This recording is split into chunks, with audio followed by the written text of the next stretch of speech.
Isang magandang araw mga kababayan, ito po ang News That Matters na nagbabalik na naman po at tayo ipapanood sa inyo ang video at ipapaliwanag natin itong mga kabalbalan ng mga taong nadawit ngayon sa araw na tong si Risa Hontiveros mga kababayan, na isa ring kawatan din pala mga kababayan. Akala mo na siya isang Cinderella sa Senado, na kung akala mo yung napaka metikulosa mga kababayan. Ito na po, panoorin na po natin, huwag na natin patagalin. Lahat mga kababayan, paki-thumbs up nga lang po kung ako'y naririnig ninyo. Opo. Baka kasi hindi tayo nagkakarinigan. Si Katunying po ito, Anthony Taberna po, nag-uulat ng live mula dito sa Quezon City. Tayo po ay sabayang napapanood sa ating pong YouTube channel na Tune In kay Tunying, ating Facebook page na Anthony Taberna, yung po may check ka, yung verified, at dito po sa ATN, ang totoong news. Ayan, hindi fake news. Senator Risa Hontiveros, hindi po fake news. Ang totoong news po. Patay kang bata ka. Apo. Ayan. Na meron tayong pesting ahem dito eh. Yeah. Mag-intro kaya muna tayo. Ano? Mag-intro tayo. Ito po ang palatuntunang Uncut Tunying. Yan. Uncut Tunying. Yan.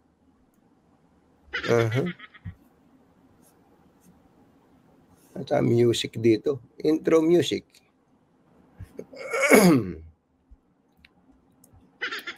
Yan. Add to stage. Yun. Yun naman pala. Pero po kasing ganyan si Senator Risa Hontiveros. Siyempre, ang dami pong fans ni Senator Risa Hontiveros di po ba? Sabi po niya, wala po akong BICAM insertions. Yung pong first sentence niya. Tapos, wala sa program funds, period. Sabi niya.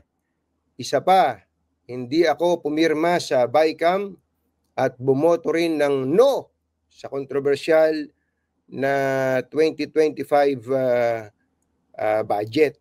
Yan po yung mensahe ni Senator Risa Hontiveros. At ang sabi po niya, babala, huwag maniwala sa fake news at maling impormasyon. Sabi po niya, lahat ng iminungkahi kong amyenda sa budget ay dumaan sa tamang proseso at inaprubahan ng Senado. Ayun, yun po yung statement ni Senator Risa Hontiveros. Senator, aalisin muna kita dyan. Ayan.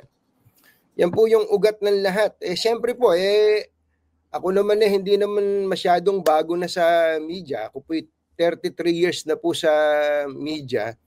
Kaya po medyo kahit paano nasasaktan tayo pagka meron tayong sinabi tapos tatawaging fake news, lalo pa at galing sa isang senador. Ang totoo po nun ito, magkakaroon tayo definition of terms, ano? Kapag ka po sinabing insertion sa aking tingin, insertion, wala namang masama sa insertion no? Ang insertion na tinatawag din pong amendment, wala naman po sanang masama. Bakit po?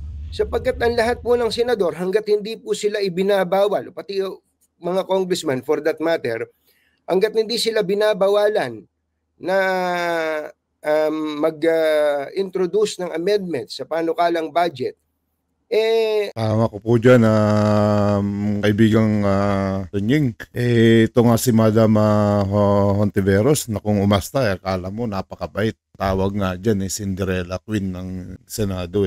Akala mo walang bahid na kasalanan, napaka-perfecta. Yan nga po lahat ng mga kinokontra niya. Yan po, bigla pong yan po yung lumabas na meron palang ngayon to. Merong nilalabas na tinatago. Maghanap muna tayo mga video na kung saan akala mo ito para siyang si Cinderella mga kababayan. Gusto ko po yan. Ayan mga kababayan, pakinggan po natin yung mga tinig malaanghel tong si Risa Hontiveros, pero hindi natin alam, meron din pala siyang mga kabalbalan mga kababayan. Diba? At ngayon, lumabas ng katotohanan. Ngayon, ipapalabas ko lang muna yung kabaitan mo. Kunwari, ikaw, Madam Risa Hontiveros, ito na po. Pero dito, gobyerno mismo ang lumalaban para bigyan ng house arrest ang isang taong akusado ng mga napakamabigat na krimen. Totoo po ng International Criminal Court mismo ay nakapag-grant ng interim release sa iilang exceptional circumstances. Pero pantay na importante, ang ICC ay nag-deny ng mga ganitong request kapag ang interes ng hustisya at accountability ay hinihingi ito. Alalahanin po natin na ang mga international courts ay nakapag-deal na sa maraming aging prisoners. Ratko Mladic, at ang resolusyong ito ang magiging sagot ng Senado sa tanong na iyan. Alang-alang sa pagrespeto sa hustisya, fairness, at alaala nung ang mga buhay nila ay ninakaw at winasak. Ipagpaumanhin niyo po, Mr. President at mga kasama, hindi ko po in good conscience masuportahan ang resolusyong ito. Bumoboto po ako ng no. Salamat po, Mr. Yan mga kababayan, no? Napakabait. Akala mo, napaka-perfecta. Yan, isa pa yan sa mga hindi bumoto kay Tatay Digong na ipa-house arrest na lang at makauwi na lang dito sa Pilipinas at para makapiling ang kanyang mga pamilya, mga kababayan. Isipin nyo nga naman, mantakin nyo nga naman, ibaliktad ng sitwasyon dito kaya wala kang puso. Ngayon, isa ka rin palang kawatan. Iyan ang parusa sa iyo. Iyan, pagdusahan mo ngayon yan at ating panonoorin para iharap sa publiko yung mga pagnanakaw mo. At sana kung wala kang kasalanan, sana maabsuelto ka. Pero kung meron man o hindi, alam mo na, diyan ka na sa dahig. Total, wala ka rin naman puso eh. Kaya na po tayo. Panoorin na po natin mga kababayan itong susunod na video na nakikialam po yung senador o kaya congressman dun sa implementation. Ano pa? Kung siya po ay nakikialam sa pagpili ng, eto pinakamatindi, kung siya ay tumatanggap ng kickback o komisyon o nanghihingi ng kickback o komisyon mula po sa kanyang insertion. So, doon lang po siya nagiging masama. Kaya yung pong reaksyon ni Senator Risa Hontiveros medyo nakakagulat. Bakit ba ganun? Ano? Bakit ba ganun? Masama ba yung amendment per se? Hindi po. Ang insertion per se, hindi po. Kaya po nakakagulat po. Nasasabihin niya pong fake news ang atin pong sinabi o ipinahayag. Ano po mga kababayan? Dali lang ha. Senator Risa, alisin muna kita dyan ha. Alisin muna dyan. Ano po ba ang naging umpisa ng lahat ng ito? Nung po kasing Sunday last week, September 28 yata to be exact, meron pong isang senador na nagsabi na meron pong halos lahat ng mga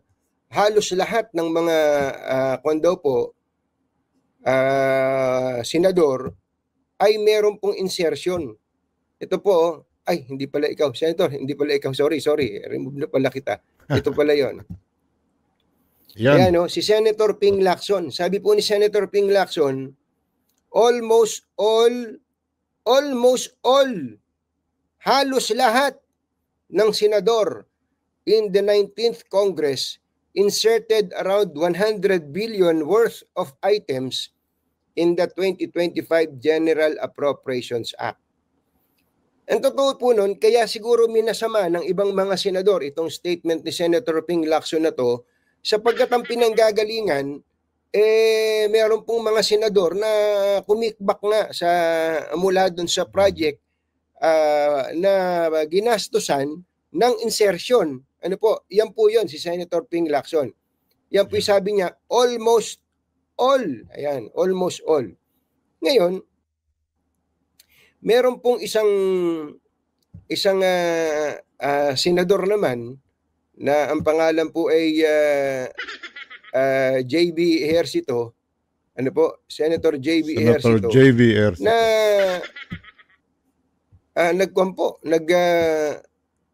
pa-interview sa atin.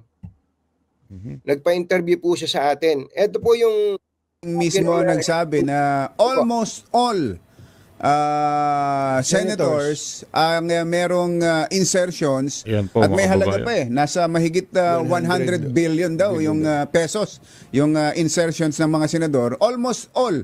Sino kaya yung walang insertion sa inyong mga senador? Tingin ko all. Huwag din niyang sabing almost all. Tingin ko all. Kasi talaga. alam niyo, isa sa, yung insertion, hindi po masama yan. Ngayon, Yun naman pala mga kababayan, almost all daw. Ito, ba't ganyan ang sinabi ni Madam Cinderella Hontiveros na wala daw insertion sa kanya? Ano anak ng toko ang garapata? Huwag naman ganun magsinungaling, huwag ka na magmalinis. Lahat naman kayo dyan may insertion. Ngayon ayaw mo pang aminin sa publiko. Kaya kung magsalita ka against the Duterte na si Tatay Digong, hindi ka nanawa kay Tatay Digong, nagsilbihan niya, naging presidente mo natin yan, naging presidente mo yan. Ngayon isa ka pa sa tumututol na para lang ginagawa natin lahat para makauwi na siya sa Pilipinas. Ikaw naman, ano bang ginawa niya sa iyo, madam? Yun lang bilang Pilipino. Sa Pilipino, gusto na natin siyang umuwi kasi 80 years old na po siya. Para makapiling yung kanyang mga pamilya at kanyang mga anak. yun na lang po napasama yan. The amendments is part of our job as legislators. Kaya nga po kami, after may pasay National Expenditure Program o yung President's Budget, dumadaan po ng Kongreso yan. No? Kaya po kami nagbabudget hearings. Senator, sabihin lang ha, alisin na muna kita ha. Alisin muna natin si Senator JB Ejercito. So, iyan po ang ating premise ng ating talakayan ngayon. Nag-umpisa po si Senator Ping Lacson, sabi niya, almost all. Ang sabi po ni Senator JB, hindi almost all. All senators ay meron pong insertion. Slash amendment. Ang tawag po kasi sa amendment, insertion. Para gumanda, amendment. Pero pag insertion, pareho din. Opo. At gaya po na, uulit-ulitin ko to ha, wala pong masama sa amendment o insertion per se. Ano po? Mga kababayan.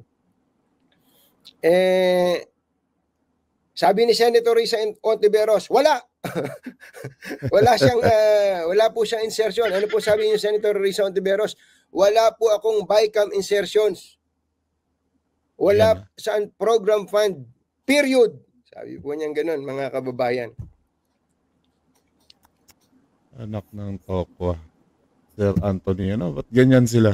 Ayun. Ba't ganyan pala yan si Madam Cinderella Hontiveros? Lakas ng loob, no? Kaya po nagkaroon po kami ng programa ni Combachero, at ang programa po namin ni Combachero ay noong kahapon po sa 2x2, ano po, mga magulang at mga mahal na taga-subaybay. Ito po yung portion. Sana makinig kayong mabuti ha. Sana makinig kayong mabuti. Especially si Senator Risa Hontiveros. Especially si Senator Risa Hontiveros o yung kanyang mga taga... Mga kababayan, makinig tayong mabuti ha. Kasi ito si Katunying, isa tong hindi to nagbabalita ng fake news at hindi to lahat ng sinasabi nito is legit talaga mga kababayan. Kaya nag-subscribe nga ako dito kay Katunying tignan mo ano si Cinderella Hontiveros, ano? Mga kababayan, sabi niya, hindi ako ano dyan yung pala, isang sinungaling mga kababayan. Panoorin na po natin tong sinasabi ni Katunying, mga kababayan. Taga-suporta o tagahanga, at pati na yung opisina ni Senator Risa Hontiveros. Opo, andito po yung bahagi na aming talakayan ni Kumbacherong Jerry Baha Narito po. Pakinggan po ninyo. Narito po. Parang nawala. Dali lang po Ayos lang yan, Katunying. Yan nga po, mga kababayan, no? Kala natin, matino. Sinungaling.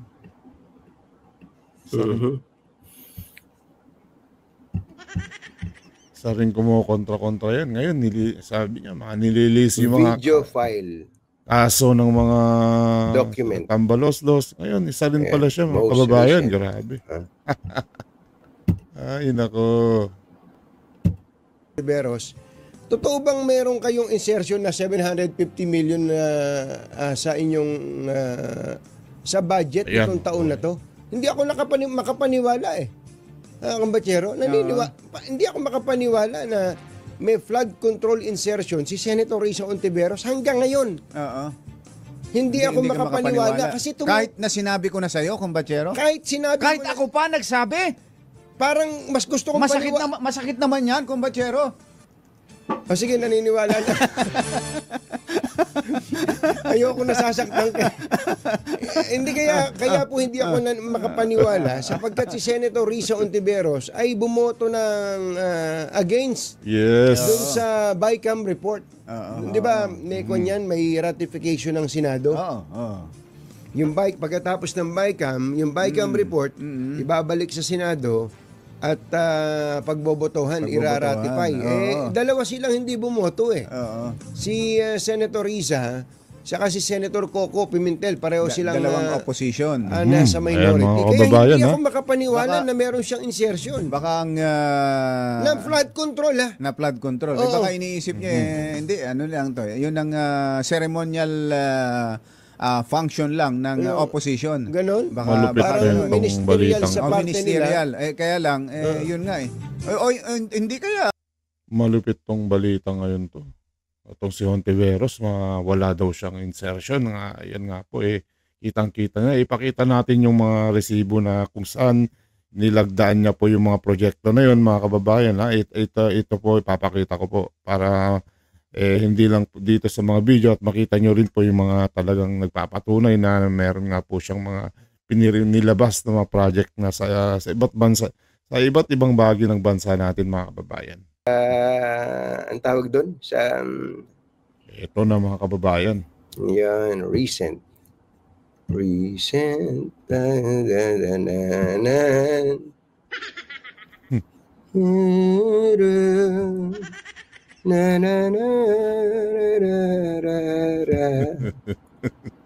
Ito.